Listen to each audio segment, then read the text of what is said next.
Did you know that in The Wolf of Wall Street, Margot Robbie improvised a slap that surprised Leonardo DiCaprio? Or that Sophie Turner didn't wash her hair for 2 years to reflect her character's hardships in Game of Thrones? Today, you'll meet 20 actors who took their work to the extreme. Let's watch it. It's fascinating. Daniel Radcliffe, Emma Watson, and Rupert Grint. During the filming of Harry Potter and the Sorcerer's Stone, director Chris Columbus aimed to recreate J.K. Rowling's magical world as faithfully as possible. Part of this mission included ensuring that the feasts in the Great Hall were as lavish and authentic as readers imagined. So to achieve the desired effect, all the food shown in the scenes was real, and the cast could enjoy it while filming. However, what initially seemed like a brilliant idea soon turned into a nightmare when the relentless heat from the set lights caused the food to spoil quickly. Actor Warwick Davis, who played Professor Flitwick in The Goblin Griphook, recalled that after the first day of filming, actors were warned not to eat anything on the table, forcing them to pretend they were enjoying the feast while enduring an increasingly unbearable smell. As the days went by, the situation worsened. By the 4th day of filming, the stench of rotten food was so intense that it could be smelled even before entering the Great Hall. Having learned their lesson when it came time to film the following movies in the saga, the production team opted to freeze the food and create molds that mimicked real food, allowing the feasts to maintain their delicious appearance without compromising the atmosphere on set. Thus, what began as a realistic detail turned into a clever solution to keep the magic alive without sacrificing the cast's comfort. Sophie Turner.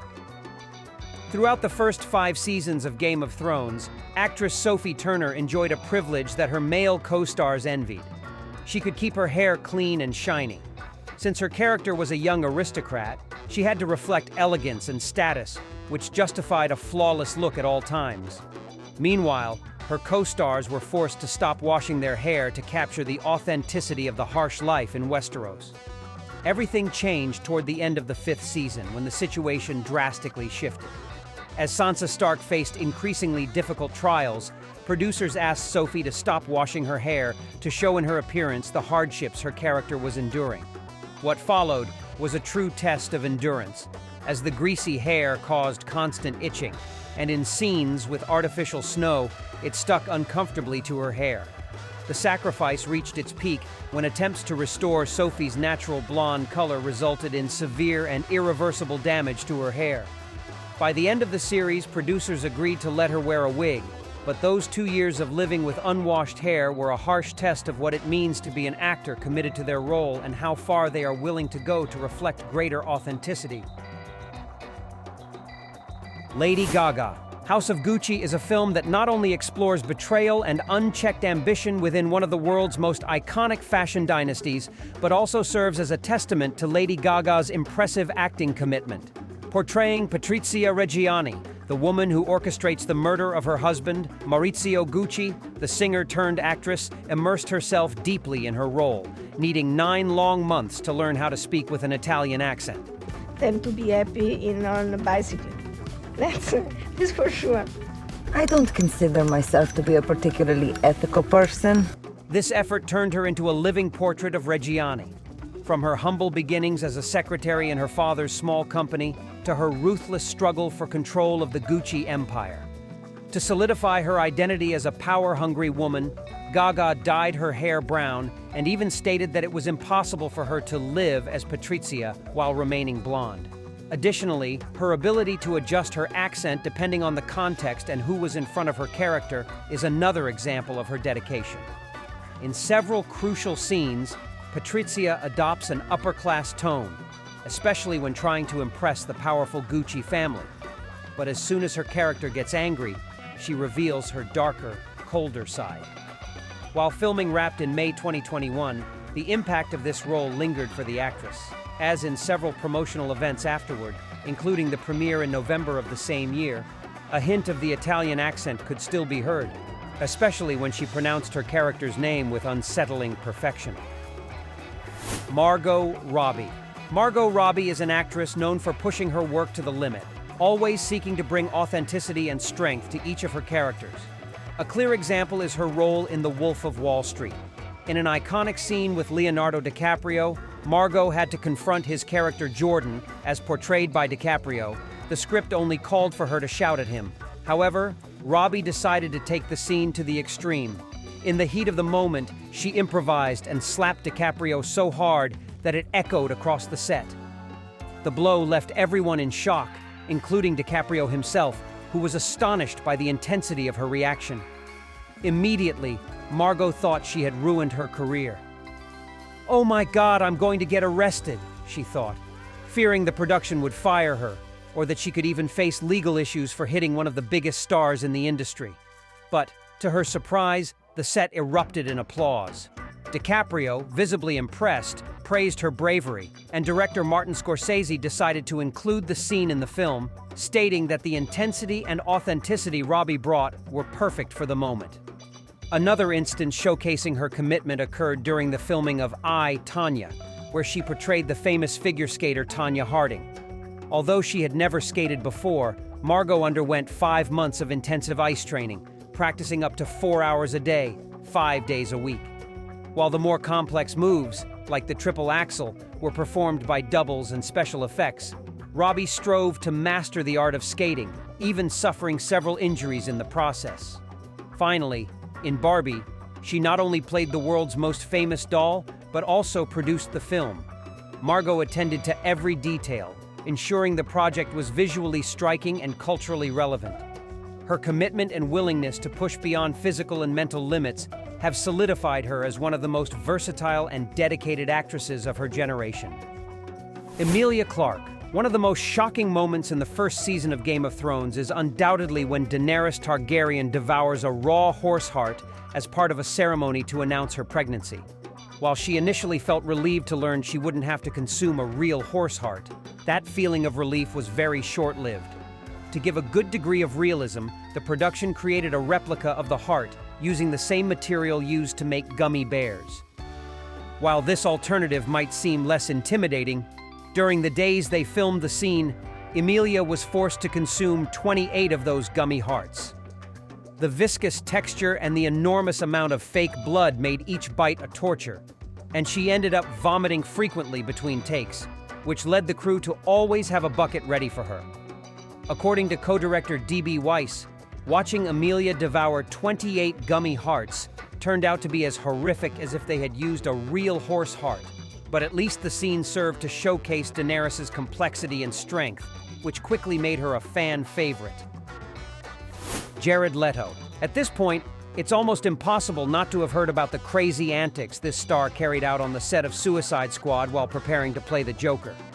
Known for his extreme approach and obsession with total immersion in his roles, Jared has repeatedly shown that he's willing to cross any boundary when it comes to bringing his characters to life. From the first day of filming, he made it clear that his portrayal of the Joker would be anything but conventional. First, he sent a dead pig to his co-stars, a gesture that was initially taken as a morbid joke. What followed was even stranger, as to delve into the disturbing mindset of the villain, he terrified his colleagues with unsettling gifts like live rats and used condoms. Rumors even suggest he spent more time acting like the Joker off camera than on it.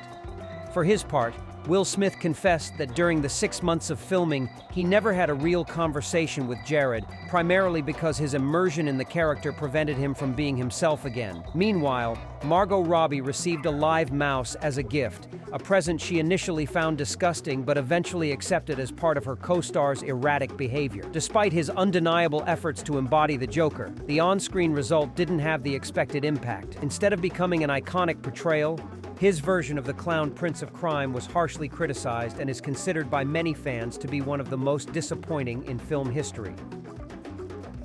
Matt Damon. Elysium is a film set in the mid-22nd century, where environmental collapse has turned Earth into a giant dump filled with impoverished inhabitants. On the other side of this reality is the wealthy elite, living in a space station orbiting the planet where they have access to advanced technology and luxuries unavailable to the rest of the population. To portray this brutal dystopia, director Neil Blomkamp chose a setting as unsettling as it was real. Bordo Poniente, a landfill on the outskirts of Mexico City.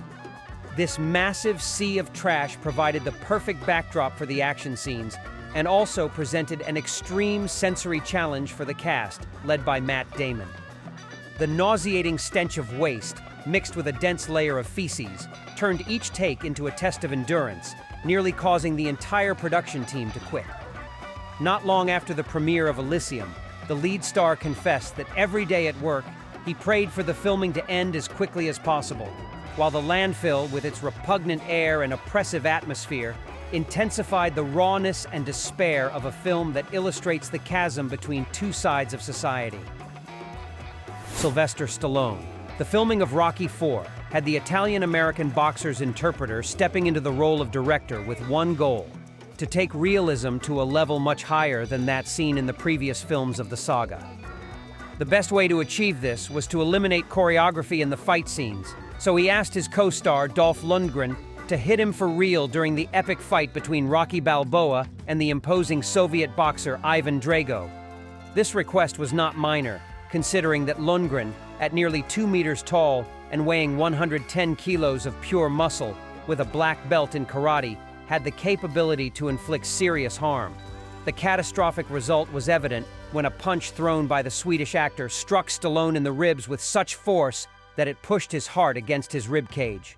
By the time he reached the hospital to assess the damage, the doctors compared the punch to the impact one might suffer in a high-speed car crash.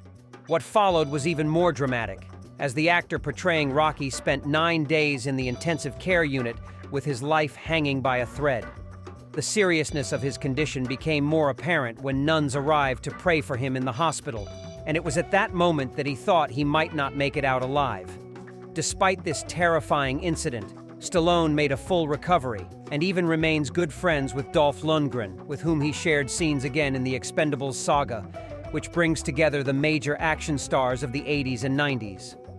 Robert Pattinson. The Lighthouse is a masterpiece of psychological horror that transports viewers to the unsettling atmosphere of New England in the late 19th century. In this dark tale, Robert Pattinson plays Thomas Howard, a man seeking a quieter life who accepts a job at a lighthouse in the middle of nowhere, only to discover that loneliness and perplexing circumstances can drive him to the brink of madness. In an interview during the premiere, the English actor revealed the extremes he went to in order to get into the mindset of a character losing his sanity in such a claustrophobic and threatening environment. To induce a state of pain and misery, he adopted peculiar methods such as spinning in circles before each take and putting stones in his shoes to increase his physical discomfort. One of the most challenging scenes was when he had to make a superhuman effort not to vomit on his co-star, Willem Dafoe. The tension of the scene was so intense that any mistake could have caused Robert's colleague to walk off the set and ruin the tight filming schedule. As the movie progresses, the storm battering the lighthouse becomes a metaphor for Thomas Howard's mental state, which slowly crumbles under the weight of loneliness and the hostile environment.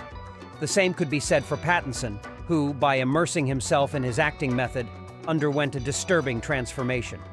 The situation became so severe that by the end of filming, he reached the same disturbed mental state as his character, making it difficult for him to distinguish between reality and fiction. Kate Winslet. The pressure on director James Cameron to have Titanic ready in time for its December 1997 premiere was so intense that he took extreme measures to stick to the schedule. The filmmaker, known for his perfectionism, threatened to fire any actor who took a break to go to the bathroom, showcasing the level of demand placed on the entire crew during the film's production.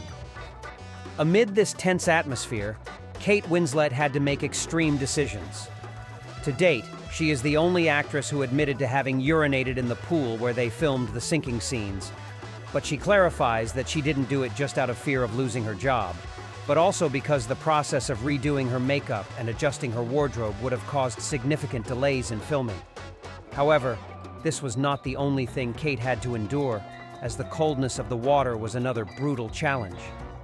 By refusing to wear a wetsuit under her costume, she contracted pneumonia and was on the verge of quitting the project. Fortunately, James Cameron convinced her to continue, and she went on to deliver one of the most memorable performances of her career as Rose. Christian Bale. In the movie Rescue Dawn, this actor took on the challenging role of Dieter Dengler, a combat pilot shot down over Laos and captured by the enemy. Known from the beginning of his career for his passion for realism, he insisted on doing all of his own action scenes and refused to use stunt doubles. However, the true challenge was not the stunts and explosions, but the harshness of filming the sequences that depicted the reality of a prisoner of war camp.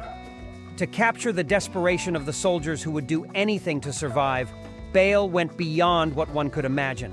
He ate live worms in front of the camera. Notably, director Werner Herzog always insisted on pursuing extreme realism, so he not only directed the scene but joined Bale in this act, eating live worms to show him how to do it. This moment, both in the film and on set, underscores the intensity and dedication with which they approached Rescue Dawn, as well as revealing that the work of an actor is much more complicated than it appears. Shia LaBeouf, the star of Transformers, has a reputation for being somewhat difficult on set, but it's essential to note that his professional dedication when the cameras start rolling is undeniable. In the war film Fury, he played Boyd Swan, an American soldier part of a tank crew during the last brutal days of World War II. His co-star Logan Lerman recalls how he took his obsession to extreme levels, as happened during a makeup session when they were applying fake cuts for a combat scene. Feeling dissatisfied with the result, he took a knife and cut his own face to make the wounds look more realistic. Not content with this extreme act, he continued reopening the wounds throughout filming, ensuring that the pain and brutality of war were reflected in his appearance. This was just the beginning of his obsession to make Boyd Swan appear like a devastated man, as he also pulled out a perfectly healthy tooth to add authenticity to his character and went so many days without showering that the producers kept him separated from the rest of the cast so that his appearance and smell wouldn't interfere with the others' well-being. Michelle Pfeiffer. Batman Returns introduced one of the greatest comic book villains, the ever-dangerous and seductive Catwoman. Among her many scenes, one of the most memorable occurs when the character takes the Penguin's defenseless pet bird and pretends to swallow it whole, only to release it moments later. What few know is that this scene wasn't a cinematic trick, but a real act.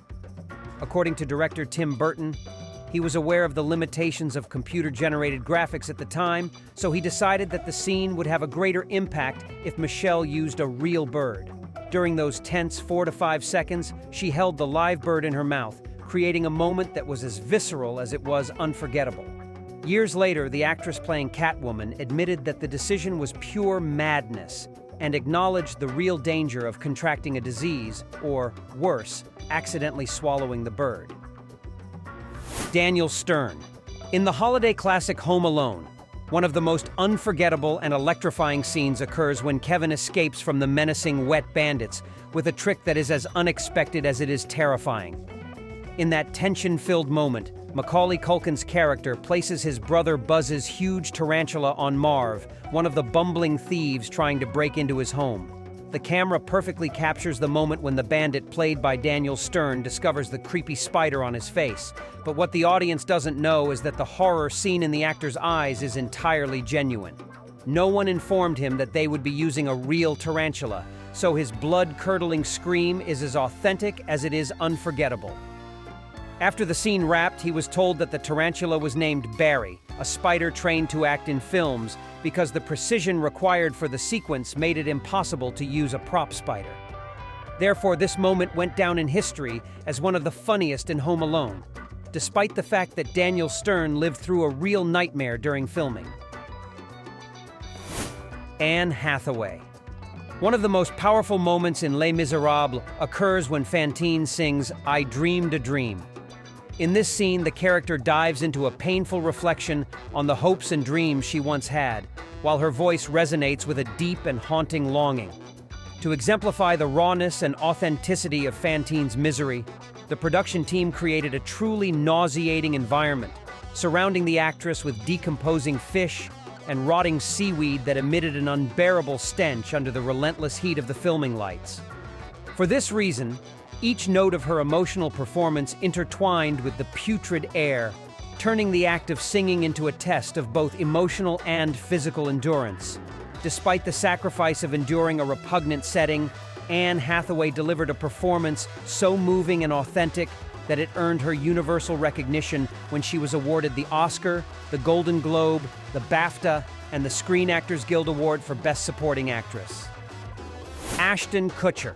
While preparing to portray Steve Jobs in the 2013 film Jobs, he decided that to better understand his character, he should live his daily life just like the Apple founder.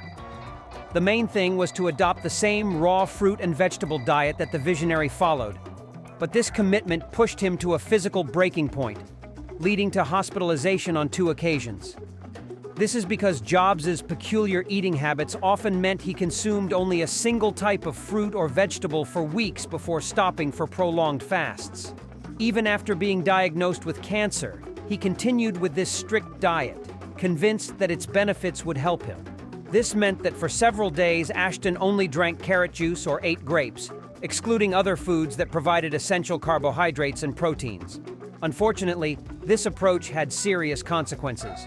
Just 2 weeks before filming began, he experienced a sharp pain in his back that kept intensifying.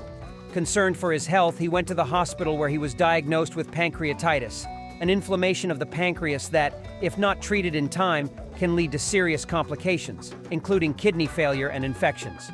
While he recovered a few weeks later, the experience served as a shocking reminder of the dangers of pushing the limits of immersion acting practices.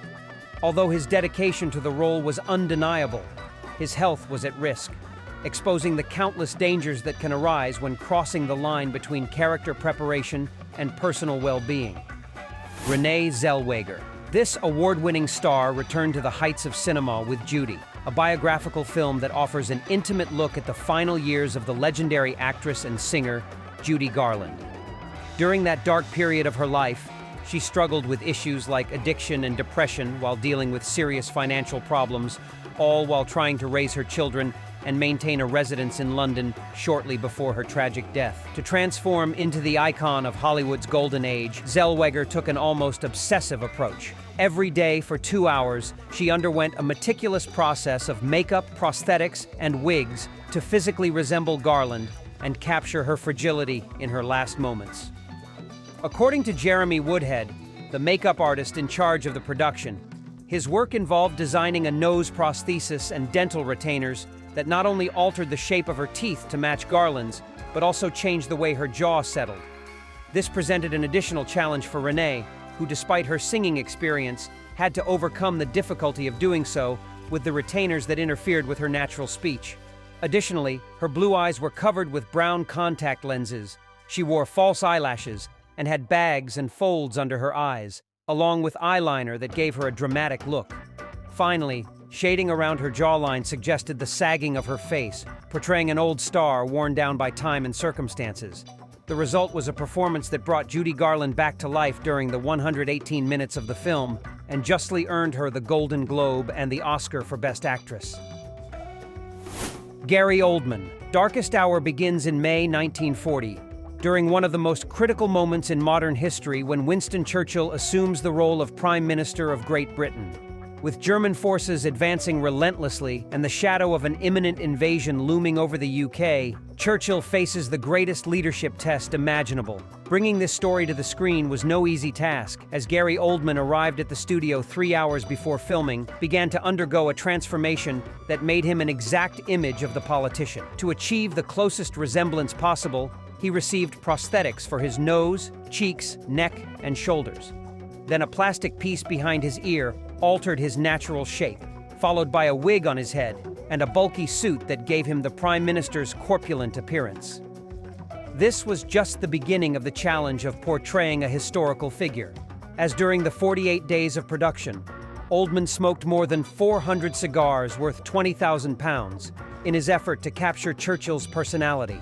Known for his constant smoking habit, this massive consumption, equivalent to nearly 10 cigars per day, caused him to suffer severe nicotine poisoning, pushing him to the brink of physical collapse. Despite these health risks, he emerged from the experience without serious consequences, and as a reward for his impressive performance, he received the Oscar, the Golden Globe, and the BAFTA for Best Actor.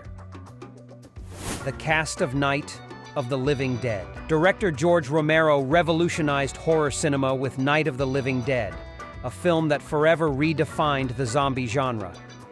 For For the first time, the resurrected dead were not just wandering beings, but monstrous creatures hungry for human flesh. Thus, this was the first film to graphically depict zombies devouring parts of human bodies. During the film's climax, when the zombies pounce on their victims for a gruesome feast, George Romero used clever resources to recreate the carnage.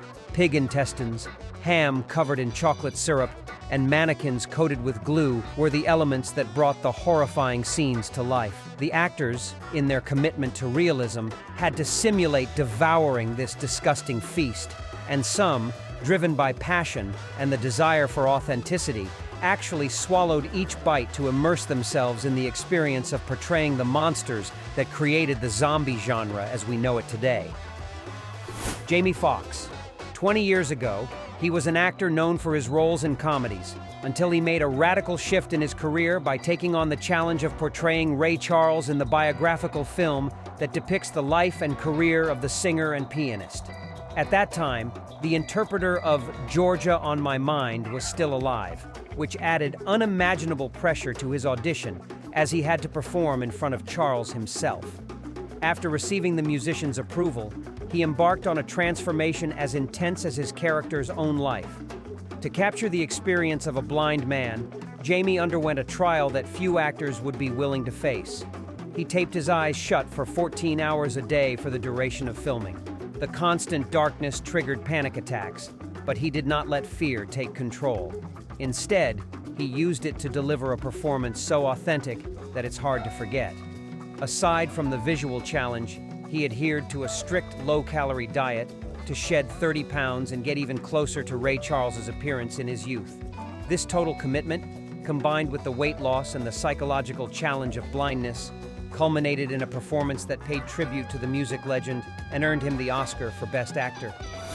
Now tell me, which of these challenges do you find the most extreme?